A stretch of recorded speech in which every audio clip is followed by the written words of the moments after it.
so strong, and teams are not willing to take the chance of trying to go up against it. And so it makes just a lot of sense to ban away the Rona if Blackfeather's already picked. Yeah, Arden is going to be picked up here. That leaves Grace open for the side of Cloud9.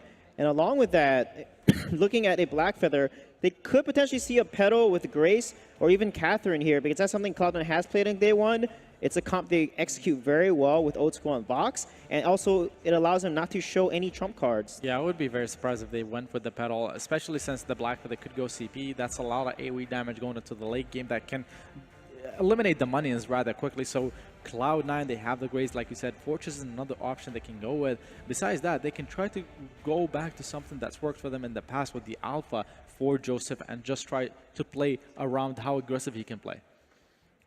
Still plenty of options and plenty of different compositions they can put together. We know that this is a team that has been very strong in the draft, but an Ozo gonna be coming through instead. Okay, then. So we were asking, I was asking you guys, are we going to see them pulling out the stops here? Are we going to see the pocket picks? Apparently the answer is yes. You can hear the crowd chanting Ozo behind me. Ozo, Lorelei, Vox. What is this composition? Someone explain this to me.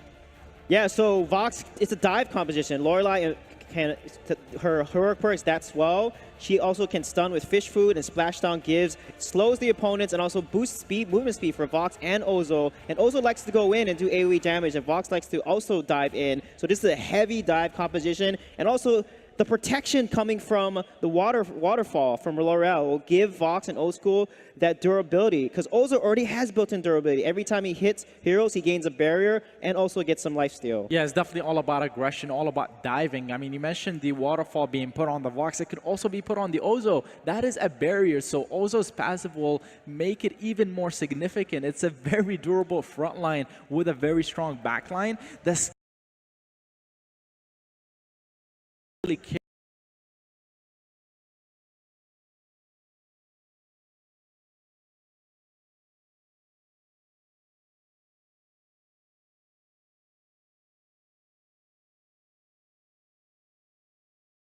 And it's time to get your predictions for this game. It's Cloud9 against Hunters. Who do we think is going to take this one? I'm going to go with Cloud9. The draft looks great, but more importantly, this is the best North American team coming out here now, especially since TSM dropped. So I have a lot of faith in them. It doesn't matter. Hunters very strong. Cloud9 should be the stronger team. Tasty Bacon. It's actually a little bit tougher for me to choose this one because the composition for Cloud9 is a little bit off the wall.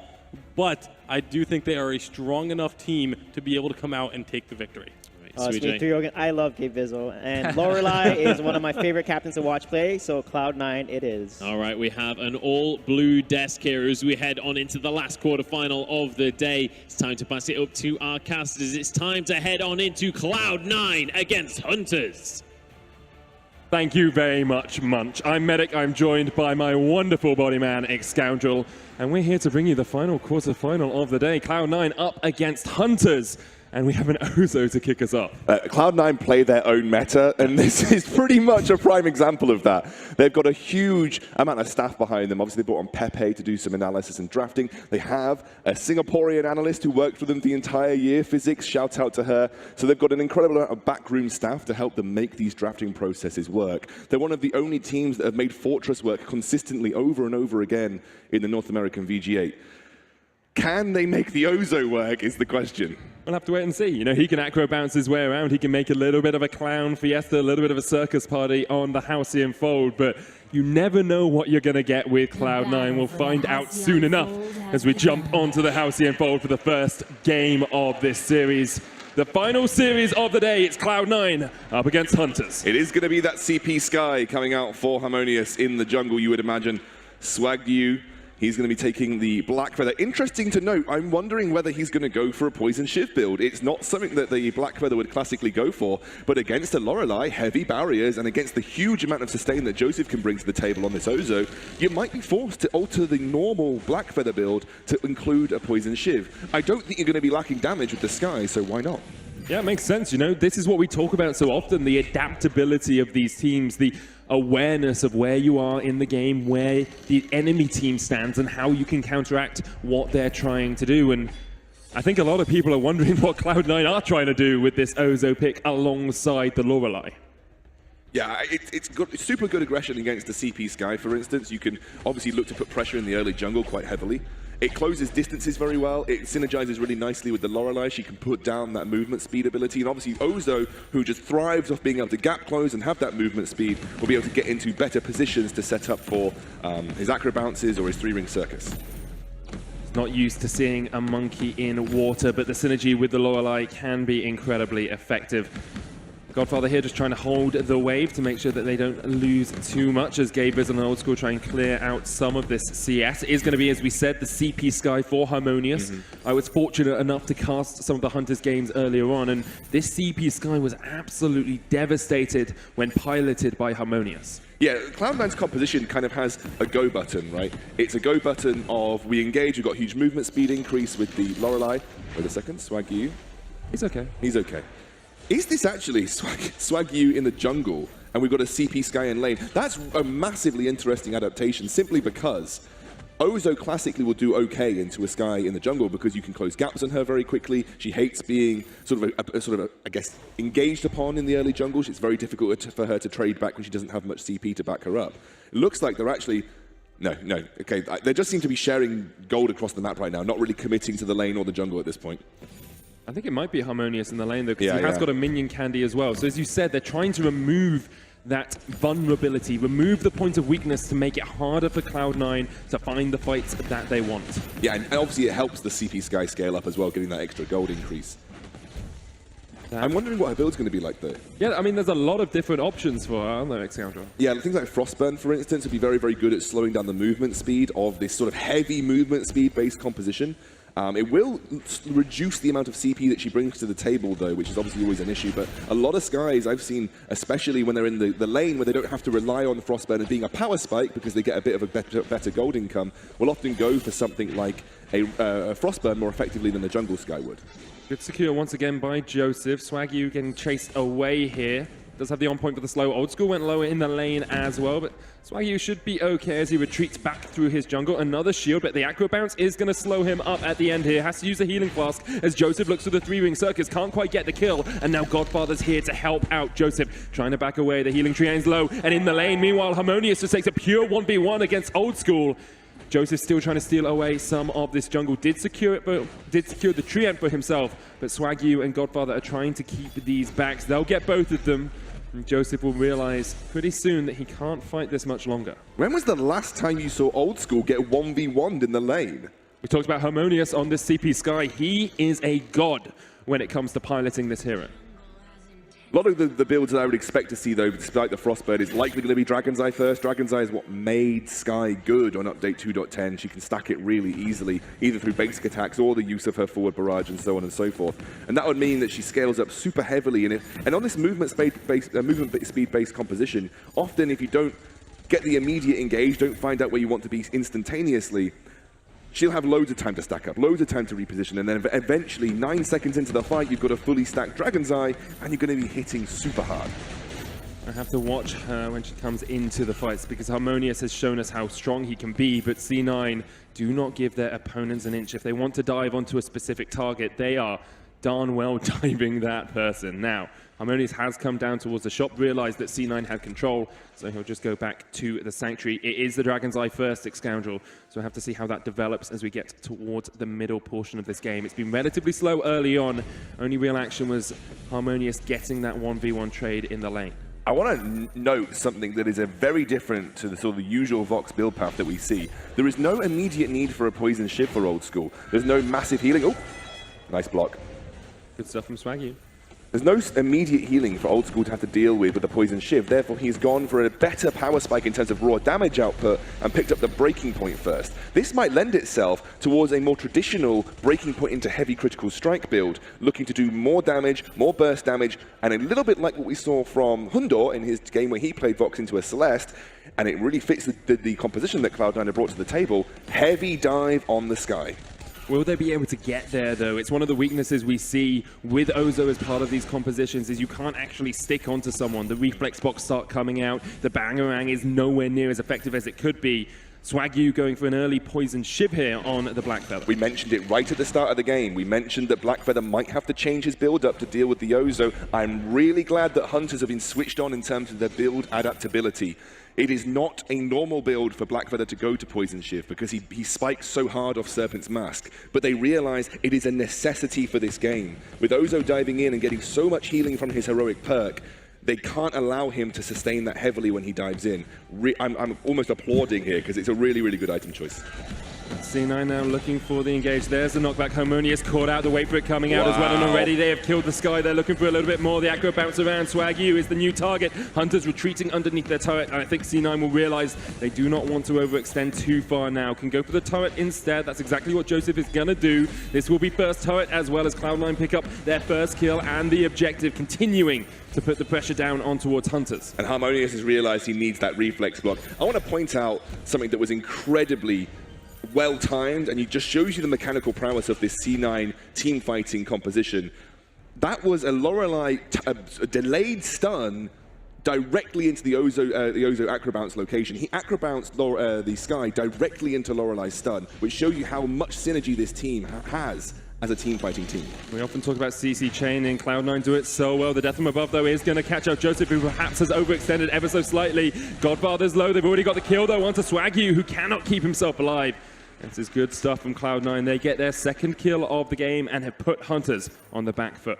I was about to mention that Cloud9 haven't yet pulled the trigger in terms of the way we usually see it, but they got that first turret, they've opened up the map now, they can start to be more aggressive, and whenever Cloud9 sees an opportunity to take a kill and try and do something with it, they will take the kill. It doesn't matter if it's a captain, it doesn't matter if it's a jungler, they will find that opportunity. Joseph facilitates the aggression, and Cloud9 are already there to back him up. They're so quick to make a decisive play, and that's what's made Cloud9 the twice unified Western Live champions. Their team fighting prowess and their ability to make team decisions as a unit instantaneously. It's the reason they went 4-0 in their group as well. One of the only teams to do that throughout this tournament. Hunters had a little bit more of a struggle to get through their group, went 1-1 in both of their games and were fortunately aided by TSM, who went 0-2 up against Ace Gaming. But Cloud9 looking very strong in this early game. The Tyrant's Monocle has been completed on Old School, the traditional crit build that we talked about earlier on as C9 look for the Gold Miner. Hunter's going to go in with the Gauntlet, the block coming out. What can they do against this Ozo who can jump into that backline through in Circus? Godfather's low, has the Fountain. Another block comes out, hasn't used the Fountain, uses it a little bit too late to save his own skin. And the Gold Miner's going to fall to Cloud9 as well. Once again, a kill and an objective for our North American champions. And you're seeing the difference in terms of Vox's mid-game damage output when he goes for a breaking point into Tyrant's Monocle build. Gabe Bizzle, the king of Crucibles, hits the nail on the head once again. This guy is known, and we talked about it so much over his performance in the Unified Western Live Championships. He literally crucibles everything. He never misses one. I don't want to jinx him, but you have now. I have now, but he has been so good with them across all of his competitive play this year. Again, Cloud9 doing what they do best. See an objective, they have a man advantage, they take it off the map. And you see Hunters just falling behind. 3,000 gold in debt at the moment. Cloud9 look only to extend that further, but Harmonious is getting up to this 2-item point on the Sky, has the Clockwork and the Dragon's Eye as well, alongside that heavy prism, so it's continuing to get stronger. Yeah, the Clockwork second is an interesting choice, but it lends to the fact that he's really looking for mobility, looking to get Suri Strike off cooldown. He's maxed Suri Strike. A lot of CP Skies in the current meta max their forward barrage for the pure damage output. Harmonious is looking simply to be able to reposition over and over again against a team that is going to look to dive him continuously and dive him by pure movement speed alone. Obviously, Ozo has got some gap closing ability, but the rest of the team is going to rely on Lorelei to speed up, to catch up that Ozo when he makes those kind of dives. He's gone for the Clockwork and maxed his Suri Strike to give him the maximum potential to reposition.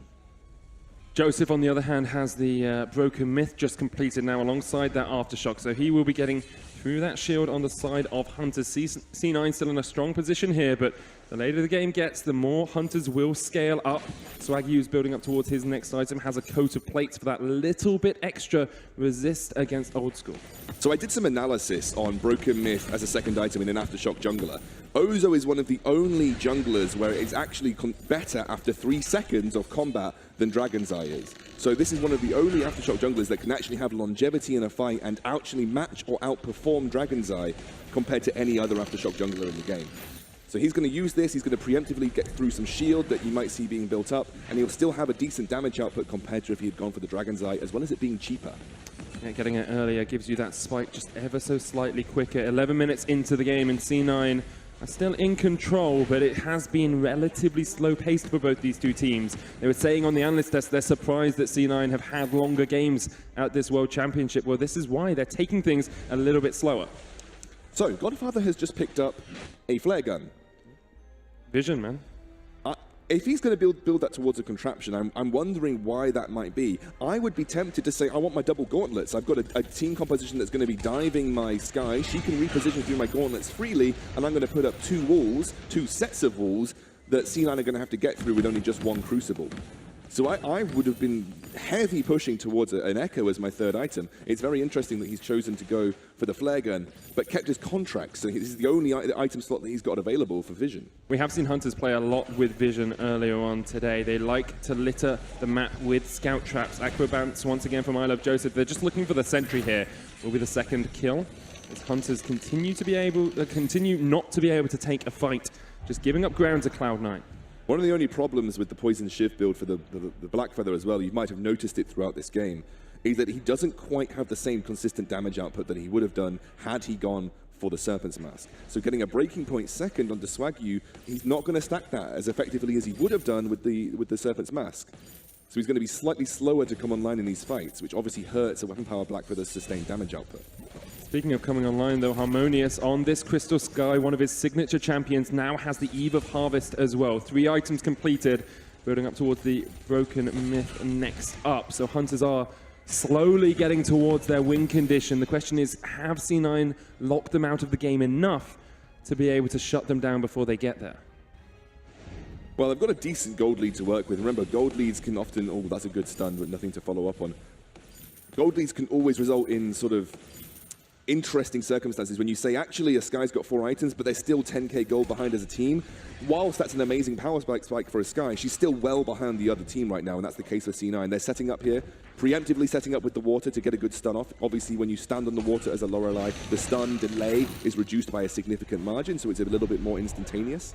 One more Crystal Sentry to go for C9. Will Hunters try and contest it? Harmonious did just use Death from Above, so that's on cooldown for about 10 seconds, but Swagyu now has the breaking point, so can start to stack it up. The Fountain used, as you say, the Crystal Sentry goes down, but a great Gauntlet will get the stun off onto I Love Joseph. Now it's all on Old School, gets the weight through it down, the triple silence, the aggro bounce in, the Death from Above does come out, but it's blocked out, and Old School stepping forward into the midst. Here comes the Bangarang, and there goes the kill. Hunters getting shredded in the front line as Joseph and Old School continue to push forward. They can't quite catch Harmonious, but they get the Sentry and they get a kill. Something that I think has been understated in this game is how much damage Gabe Vizor was doing with just a clockwork on this CP Lorelei. People forget that CP Lorelei, if you land a stun and you have any CP in your kit, you hit really hard. You saw earlier, Harmonious got locked in one. He lost 1/3 of his HP just from Gabe Vizor.